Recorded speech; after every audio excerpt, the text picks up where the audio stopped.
Let's get some more practice with those angle addition and difference formulas. So you see two of them on the screen. I'm going to encourage you to pause the video, try them out, and resume the video when you're ready. Here are my answers. So 7 pi over 12, I split that into 4 pi over 12 plus 3 pi over 12, which would reduce to pi over 3 plus pi over 4. Okay, and then from there I used cosine. So cosine pi over 3. So cosine cosine minus sine sine. Again, keeping in mind that cosine is the one that switches sign in between, so be careful of that. And then once I got it to that point, I just went to my unit circle, evaluated, and then cranked through the arithmetic. For tangent, 165 I split into 45 plus 120, and then via the tangent formula, this is, just an application that you could use. You have to recognize the formula would be tangent of the first angle plus tangent of the second angle over 1 minus the sign switch between numerator and denominator, 1 minus tangent 45 times tangent 120. And then, again, substitute and solve. I will make an additional comment that this is okay in our course, but if you need to simplify it, you would multiply by 1 minus the square root of 3 over 1 minus the square root of 3. This here is called, if you need to review that algebraic skill, multiplying by the conjugate. Okay, conjugate, and I'm going to say of the denominator. Spelling is difficult sometimes. Denominator. Okay, so the conjugate of the denominator is the same thing as the denominator with one sign switched. I always switch it in front of the radical, so that's where we go. And then you'd have to FOIL this out, okay, or do the distributive property.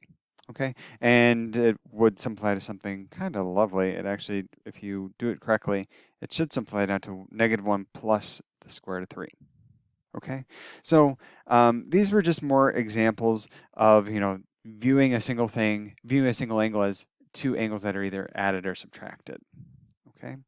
The next example, I love these examples. Hint, hint, wink, wink, nudge, nudge. Okay, so here it says find the value of alpha plus beta, given that alpha and beta have certain conditions, right? And okay, so what I like to do before, you can go kind of crazy and just start, okay, cosine of alpha plus beta, right? We know this is cosine alpha, cosine beta minus, right, sign switching, sine alpha, sine beta, and then you can go ahead and substitute in, right? You have sine alpha is 5 over 13, and then you have cosine of beta is 5 over 6, but then you have some blanks, right? You don't know how much cosine alpha nor sine beta are, okay? It should have been or. Either way. Okay, so what I recommend in these scenarios is get a diagram, okay? Draw one picture for alpha and a separate for beta, okay? So if we draw a picture for alpha, right, and by picture I mean something in the Cartesian coordinate system. Alpha has that certain condition for sine, so we know that. And then we also know that alpha is between pi over 2 and pi, which puts it in quadrant 2. Okay, and then again, if you wanted to make a little triangle out of this, you sure could. In this triangle, again, this would be your angle alpha, so technically the triangle is for alpha prime. Okay, triangle would have vertical side 3 or 5, and then hypotenuse 13, making the horizontal component -12. That is extremely helpful because then I can go ahead and say, okay, in this diagram for alpha, cosine would be -12 over 13.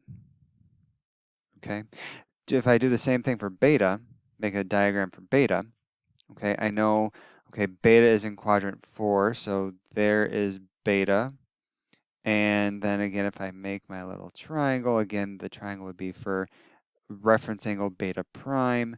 And here, cosine is 5, so adjacent is 5, hypotenuse is 6. And then if you take the difference and calculate this, this would be negative square root of 11. Okay? And so then in this scenario, what is sine of beta, well, it'd be negative square root of 11 over 6. Okay, and then now I can go ahead and finish this thing off and say, okay, this is going to be negative 60 over 78, and then minus plus 5 square root of 11 over 78, and just simplify it so we get negative 60 plus 5 square root of 11 all over 78 as our final answer. Okay, so again, in these problem types, yes, you can write out the formulas, yes, you can substitute the information in, but there's going to be missing information, and to find that missing information, draw diagrams of each angle. That is an expectation. All right. Last problem for this video. Okay. Find the exact value of, okay, that's a whole lot of scary looking stuff. Okay, but remember that when we're working with inverse functions, this is an angle and this is another angle. Okay, so really this is just saying, okay, this is equal to cosine of alpha plus beta, right? And so then do the exact same thing we just did. Cosine alpha cosine beta minus sine alpha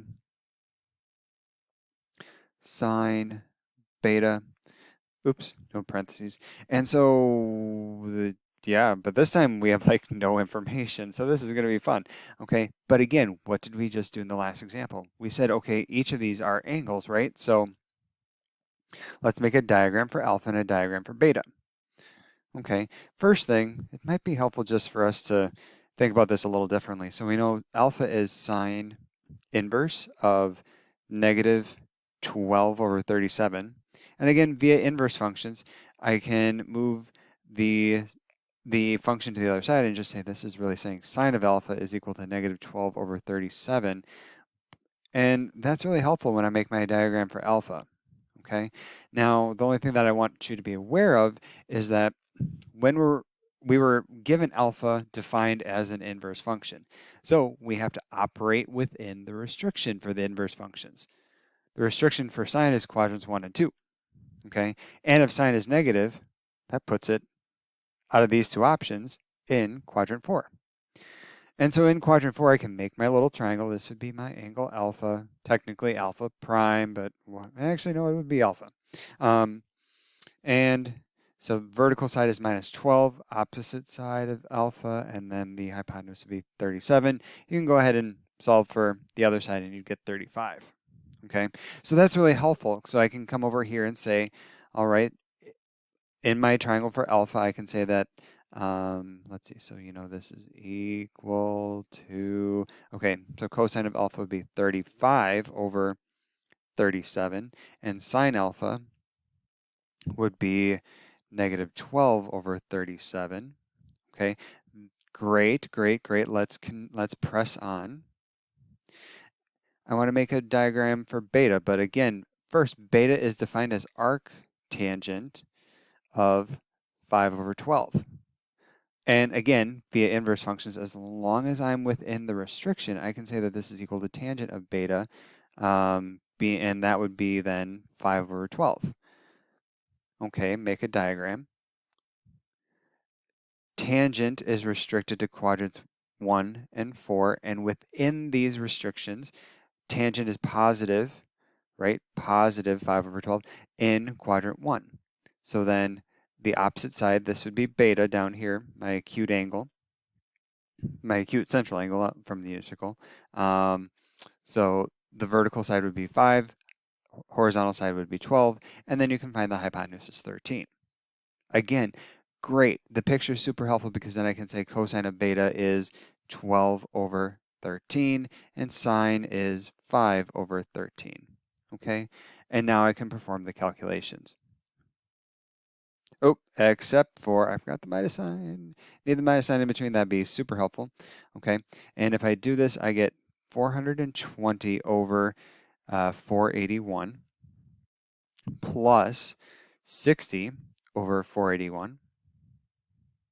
And so in total, I get 480